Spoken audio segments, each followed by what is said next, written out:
everybody. I'm back and you're back, and it's good to see everyone again. This is Jackie at Stitch House in Plano, Texas, and we're ready to do a series of videos on binding. And we're going to take it real slow. I want you to work along with me. You'll have homework to do after each of the 5 videos. We'll start with squaring up our quilts because that's important. We'll go into cutting the binding and joining the strips of binding. Backing up a minute, we'll even look at how to determine how much binding you need and how many strips you need to cut. We'll look at a couple of ways to cut accurately, cut those strips accurately. We'll look at pressing and sewing the binding on. And a very important feature, we'll be looking at mitering the corners. Mitered corners, nice mitered corners on a quilt are so important. We'll look at how to join the binding at your starting and stopping place. We'll look at a couple of ways to do that because sometimes you have just a short end. You might be putting binding on a pot holder or a cup mat, and you want to know how to join your end pieces there too. And then we'll look at some novelty bindings, a padded flange binding and a mini piping binding. So that'll be over the course of about 4 weeks, 5 weeks actually. So stay with me, we'll go slow, you'll be able to do everything. And let me tell you one more thing, none of my work will be done by hand. So I do bindings completely by machine. You can adapt some of my techniques if you like to do handwork, but I don't do handwork, so I'll be showing you how to sew your binding entirely by machine. All right, looking forward to this. We'll get started right away. All right, so we're getting ready to cut our strips of binding. We're going to cut those 2.5 inches wide. You may need to press your fabric because you want to align the selvage edges, and you may need a new crease up here where the fold was. If the selvage edges align as they came off the bolt, you may not have a straight edge here. So let's align selvage edges perfectly. And can you see what happens over here? That's not straight, this is not straight, so I'm going to straighten one edge, and what I'll do is place my aligned selvage edges on a line, a horizontal line on my mat, and be sure my fold up here is on a horizontal line or parallel to a horizontal line. And then I'm going to trim away until I have squared up this edge of my fabric.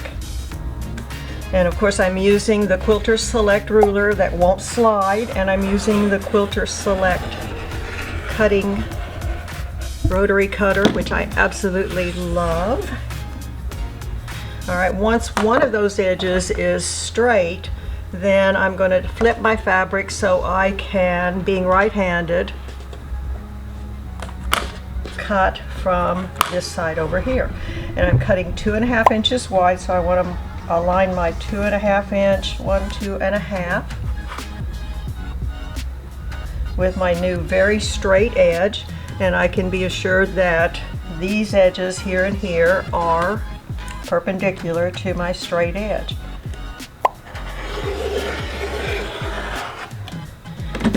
So that way you get nice straight pieces of binding without a bend at the fold. See how nice and straight that is?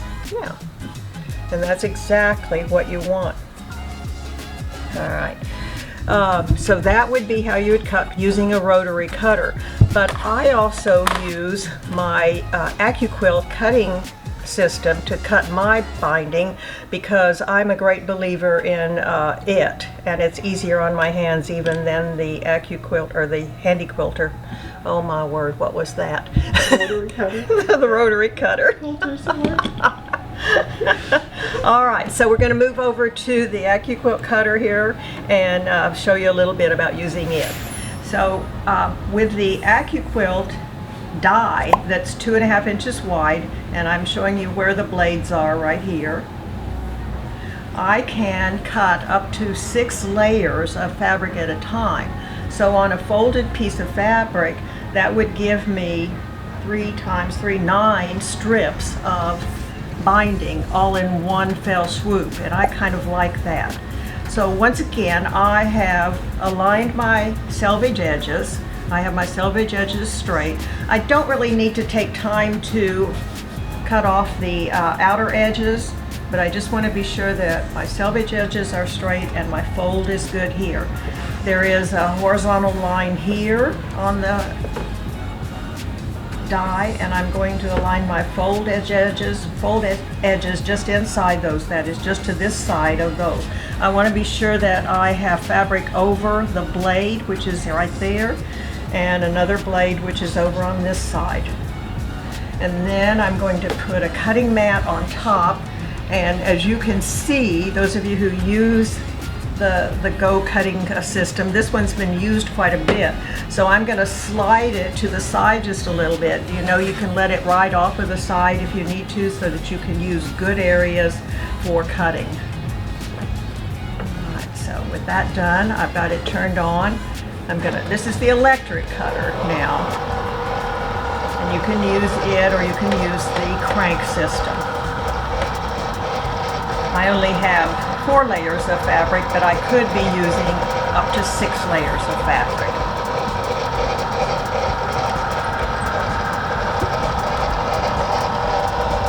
And then slide the mat off. There is some static electricity that's underneath that mat, between the mat and the fabric, and there's some excess fabric there, and 2 strips of binding cut right there, ready to go, beautifully cut.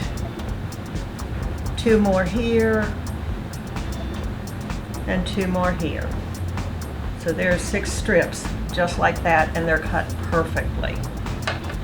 Now, there are times when you want to cut your binding on the bias, and so let me grab another piece of fabric and let's look at that. Plaids and stripes are good places to use bias cut binding. Otherwise, binding is usually cut on the crosswise, although it can be cut on the lengthwise as well. All right, so this is a 1/2 yard piece of fabric that we're going to cut bias. This is a plaid. It's kind of a wonky plaid, so I don't know that it'll be so effective on the bias, but I wanted to show you bias cut anyway, so that's what we're doing. So I have pressed out the center crease, and this has been setting for a while, so you're seeing a little bit of a crease again. And then we fold, let's see if I can show you right here. We fold diagonally so that I'm bringing what was the selvage edge to the crosswise edge. And by the way, I did trim off my selvage edges first, and that's why you don't see the selvage edges on this. So trimming off the selvage edge is helpful. And then at the other end, I make that same bias fold, bringing what was the selvage edge to the crosswise edge, so that this is a true bias. And then press those edges. And when I say press, I really do mean press. I don't want you ironing back and forth, because remember, this is a bias cut or a bias edge, and you don't want to stretch your binding out, stretch your fabric out at this point. So you lay your iron down, press, lay your iron down, and press. Now if you're using a wool press mat, that will reduce some of the stretching, but I still recommend pressing instead of ironing. That is, lay your iron down, pick it up, and move it to another place. Okay, so that's what we mean by pressing, and it's very important on bias cuts.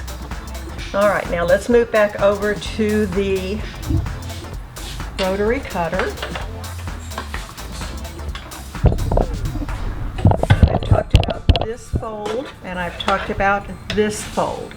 Now we're going to bring those 2 folds together, like so. Right. And that gives me in this area 1, 2, 3, 4 layers of fabric.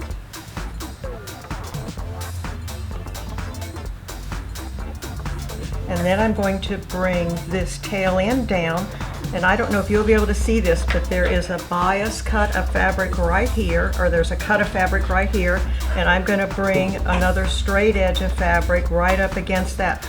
I don't want to overlap that because that'll give me too many layers of fabric. I'm gonna have my fabric meet right at those cut edges. And then I want to be sure that the folds are even here. I'm going to come to the other end and do the same type of thing. You'll be able to see it better if I turn it over.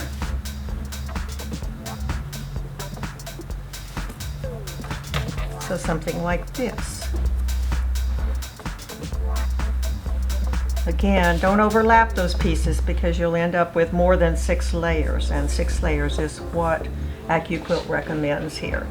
All right, so let me turn that back over and we'll lay it on the board so we can cut.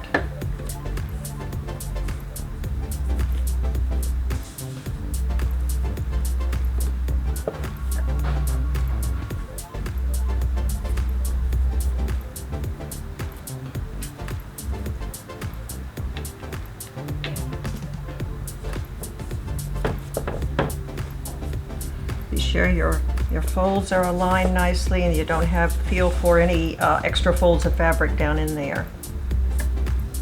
Be sure the edges of the fabric are covering the outside cutting lines and that you're within the line that's drawn across the top of your die. And then we need the mat on top. And again, my mat's been used a lot, so I can offset it in order to use better parts of my mat. I want you to notice that there's more room in this particular cutter than the die is using, and that'll be something I'll be pointing out for the next portion of my demonstration. Let's get rid of some of that static electricity. It just doesn't want to leave us, does it? There we go. All right, so that gives you your bias cut pieces like so. And we'll look at how to sew the bias cut pieces together and how to sew the square ends together in another session. Okay, now let me grab one more piece of fabric, and this one is quite large. Let me unfold it. This is actually a square of fabric. That is, I cut 1.25 yards of fabric, which is about 45 inches, and the fabric is about 45 inches wide. So I folded the whole thing in half. So this is a bias cut, or a bias fold. And I pressed that, not ironed it, but pressed it, all right? And then, remember, we can cut up to 6 layers. So I'm gonna divide that long fold, that long bias fold, in approximate thirds. All right, like so. And that actually gives me my 6 layers, but I've still got all this over here that needs to be cut. So let me show you what you can do. I'm going to align this portion on my cutting mat. And then I'm going to take all of this and fold it up in such a way that it's folded but off of the cutting mat. All right, and then I'm going to put this on top and offset it a little bit since it's pretty used. And then because my electric cutter is extra wide, I can run this through and get my first cut. And then I can come back and deal with this extra fabric and cut it in a second run.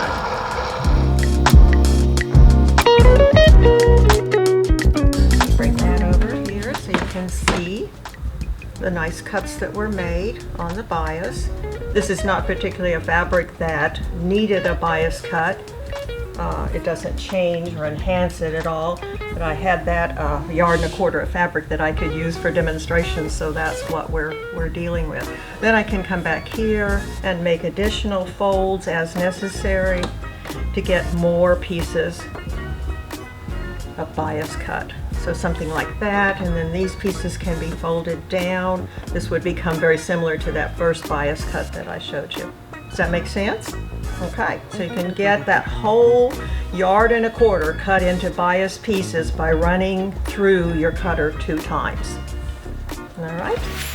All right, so now that our strips for binding are cut, I'd like to suggest that you press before you join the strips.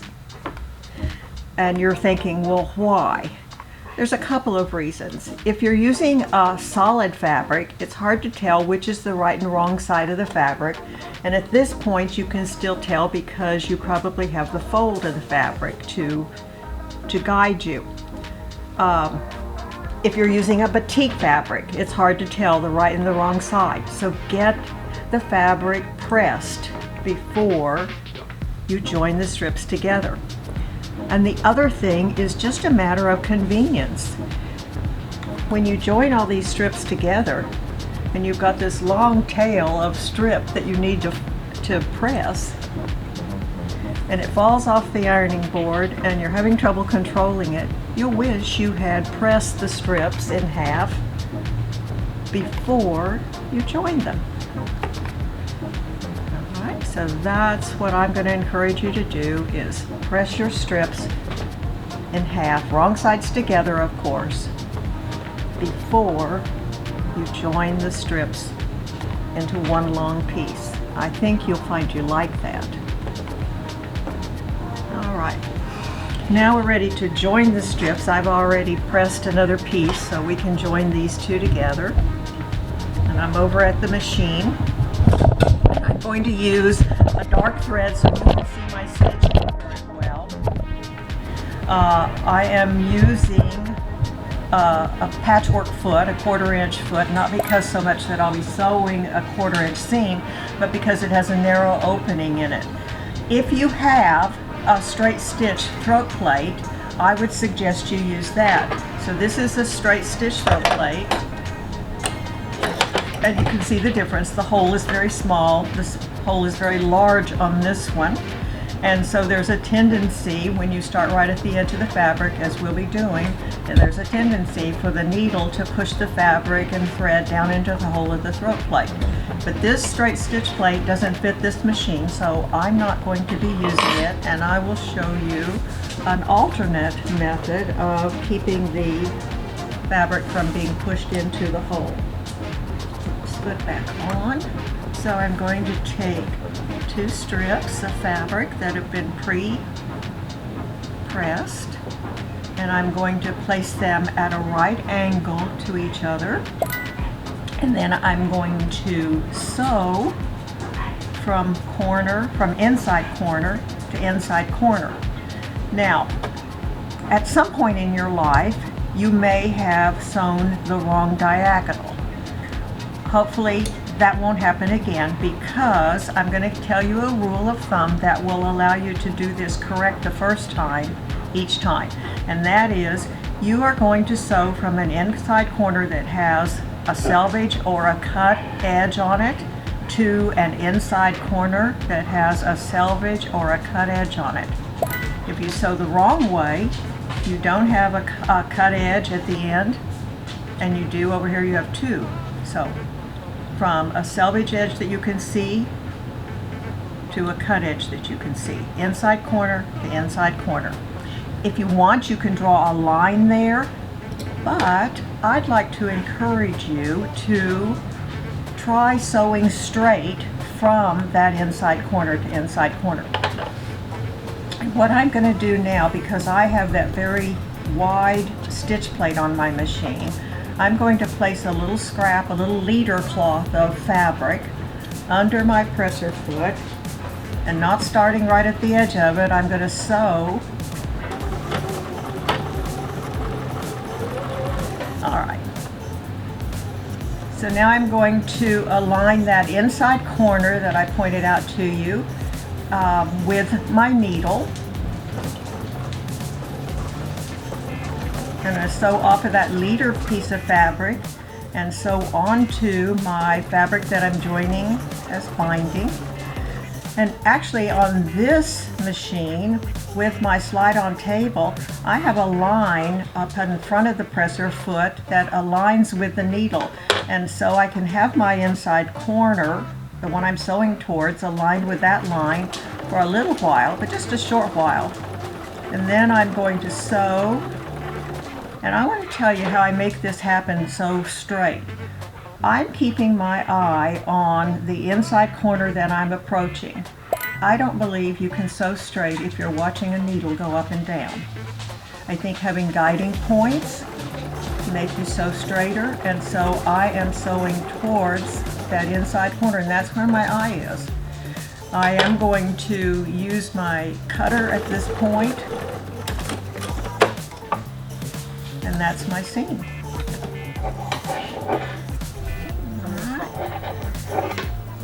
Now there's my leader cloth. I'm going to cut that away because I may need that again. I can use it over and over again.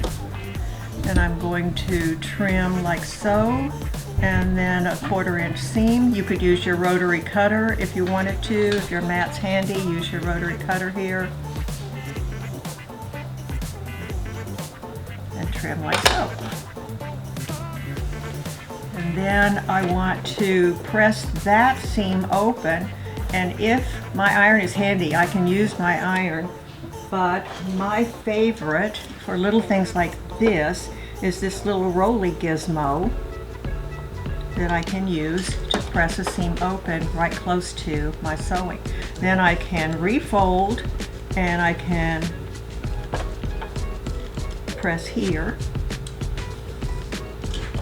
and that's how you join the pieces that are cut square. Now if you have cut pieces on the diagonal, then you end up with a lot of pieces that are cut diagonally, like so. Now, here's how you can know that two diagonal cuts will fit together properly. If you lay the two pieces right side up and the point is pointing in the same direction, those two will fit together. If the point is like so, where they're in opposite directions, those two will not fit together. So they always need to, in fact, you could lay them on top of each other and just double check that the cut is accurately the same. And then you simply put the two pieces right sides together, like so. And most instructions will tell you to have just a small dog ear sticking out so that you can sew a 1/4 inch seam. I find it easier to have a deeper seam and then trim away more. So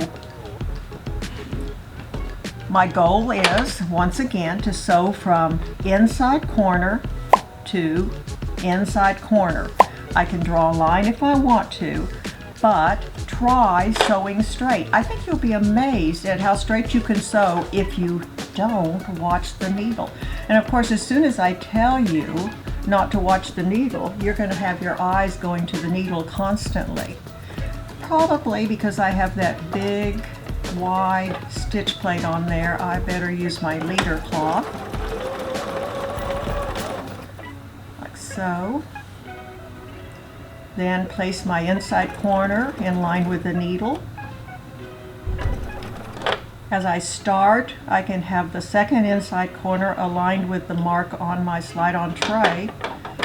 Watch that for a little while, and then just keep my eye on the inside corner that I'm approaching. You will be amazed at how straight you can sew to that inside corner if you are not watching the needle. My stitch length for this sewing is set at about 2, and with that you may find that you don't need to back stitch. Alright, so again, trimming away down to the 1/4 inch-ish seam allowance. Trimming away my little leader cloth. I'll put it over here because I'll probably use it again. Like so. Press that seam open. I'll open it with my fingers first. And then use the right end of my rolly gizmo to press that open. And then I have pre-pressed the folds that I then will refold and press along that edge again just to sharpen that crease. So all of those pieces can be joined together very nicely. Try sewing when you do the diagonals. Try sewing with a wider seam and then trimming. I think you'll be happy with that. It's very difficult to sew that 1/4 inch real close to the bias edge. All right, so next we'll look at, next week we'll look at,